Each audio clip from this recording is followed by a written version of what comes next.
nasib kita. Allah akan merubah nasib kita dengan satu syarat, kita mau merubah nasib kita. Allah tidak akan ubah ya. kecuali Allah la yughayyiru ma biqaumin hatta yughayyiru ma bi anfusihim. Intinya Mbak berusaha, yang pertama doa, ikhtiarnya adalah doa. Yang kedua, ya nyarilah gitu. Nyari seseorang yang cocok. Gak apa-apa, jangan malu kita sebagai seorang wanita. Bukan saya ya, maksudnya teman-teman seorang wanita melamar seorang lelaki yang kita suka itu gak apa-apa. Siti Khadijah melamar Nabi Muhammad, ya kan? Wanita mulia seperti Sayyidatuna Khadijah, beliau melamar kepada Nabi Muhammad karena tertakjub kepada sifat sidiknya beliau dalam berdagang. Akhirnya beliau, hidup kita ini gengsi terlalu besar. Gengsinya gede. Wanita itu kebanyakan pengennya dikejar. Tapi kalau sudah keadaan seperti itu, ketimbang jomblo tua, gitu kan, udah ngempet mau nikah gitu kan, tapi nggak mau pacaran, ya salah satu caranya melamar seseorang nggak apa-apa, datang ke rumahnya gitu, nggak apa-apa, sama orang tuanya nggak apa-apa, daripada pacaran kan. Jadi seperti itu teman-teman semuanya. Nah, jadi buat Mbak siapa ini, Putri Pratiwi, berdoa sama Allah, bangun malam, mungkin jodoh belum didatangkan gara-gara ya Allah hamba masih penuh dosa, mungkin masih belum saatnya hamba punya jodoh gitu. Tapi kalau kita berusaha benar-benar, insya Allah pasti kita akan didapatkan. Karena jodoh itu hal pasti, memang hal pasti. Jodoh itu pasti, tinggal bagaimana cara kita untuk mendapatkan jodoh itu. Jangan nanya bagaimana supaya cepat dapat jodoh, jangan ya, karena jodoh itu ada di tangan Allah. Saya sama Ustaz Azmi ini belum tentu siapa yang lebih dulu nanti gitu kan.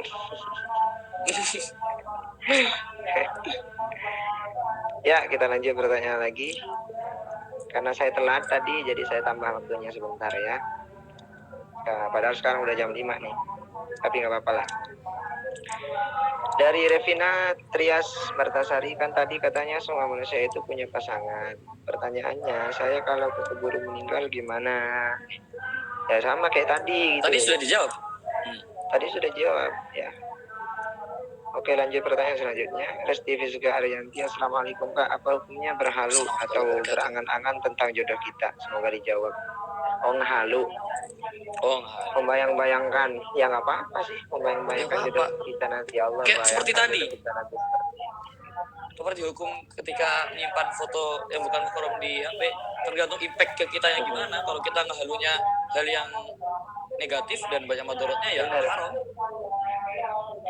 Tapi kalau kita ngehalunya, umpamanya nih ngehaluin Mas Azmi, ya Allah bayangkan Mas Azmi, pasti saya akan lebih semangat ibadah gitu, pasti saya akan lebih semangat jadi orang yang lebih baik setiap hari gitu kan. Jadi kalau punya segi positif, insya Allah gak apa-apa. Paham ya? Jadi tergantung bagaimana kita nanti, bagaimana konsekuensinya pada kita nanti, apa yang kita berbuat, maka itulah hukumnya gitu. Ada kaidahnya di usul fiqh itu, saya lupa. Oke, pertanyaan selanjutnya. Assalamualaikum Kak, gimana kalau jodoh kita dari Juliana Anis Witri? Kalau jodoh kita udah nikah sama orang lain, kalau kita nggak suka orang yang bekas orang lain, mana ada jodoh nikah sama orang lain. Setelah gitu nikah sama orang berarti bukan jodohmu. Ini pertanyaan lucu ini. Kak, gimana kalau jodoh kita udah nikah sama orang lain, lalu kitanya nggak suka orang yang bekas orang lain? Yang suka bekas itu siapa? Makanya di dalam Islam itu kita afdol itu kalau cowok ini ya, cari yang biker, cari yang perawan.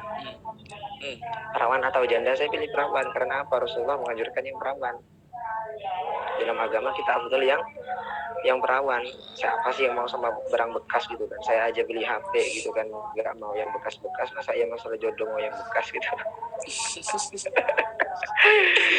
Bayangkan jodohnya mau dipakai seumur hidup ya, bukan mau dipakai 1-2 hari, 1 bulan, 2 tahun.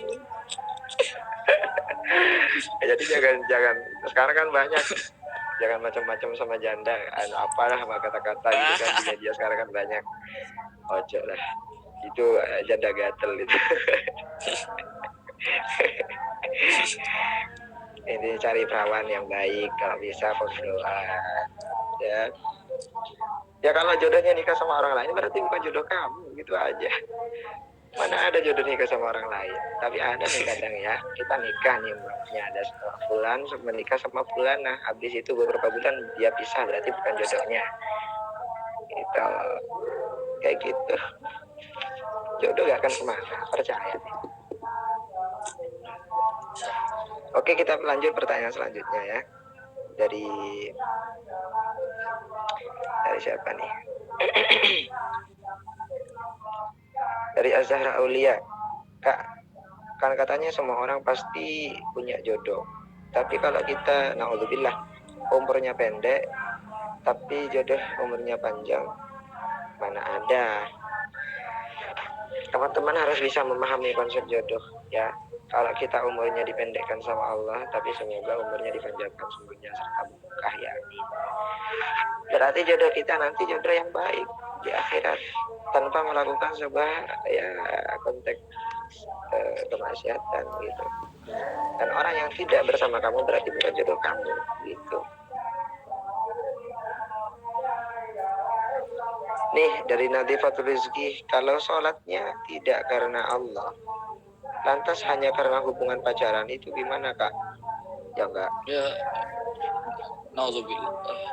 Alhamdulillah ya, niatnya bukan karena Allah itu ya sudah gak diterima lah. Kadang kita sholat karena Allah, tapi kadang kita gak khusyuk, kadang gak diterima sama Allah gitu. Apalagi itu niat sholat karena Allah, itu namanya riya, dosa hukumnya. Ya. Alhamdulillah. Jangan sampai Allah mutahhir qulubana 'anil riya, 'anil kibr, 'anil sum'ah. Semoga hati kita dibersihkan dari sebagainya seperti itu. Itu namanya riya, sholat karena pacar. Mana ada pacar yang nyetain lu.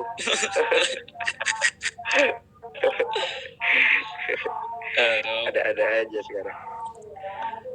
Oke, lanjut pertanyaan ini mungkin pertanyaan. Ini kita pilih yang paling bawah. Dari apa ini? FZCHAA. Itulah. Assalamualaikum Kak. Waalaikumsalam. Waalaikumsalam warahmatullahi wabarakatuh.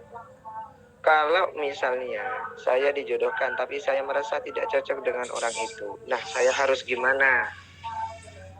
Teman-teman semuanya, orang tua itu tidak mungkin menjerumuskan anaknya kepada jurang. Orang tua itu pasti pengen anaknya yang terbaik ya. Ketika kita dijodohkan, apa yang tidak membuat cocok? Kalau agamanya sudah bagus, walaupun dia nggak tampan nggak apa-apa, yang penting dia bisa memperbagus akhlak kamu ya. Walaupun dia nggak ganteng nggak apa-apa, yang penting dia bisa menggantengkan akhlak kamu. Rasanya gitulah. Kemudian apa yang tidak membuat kita cocok? Yang kedua, masalah dunia bisa dicari.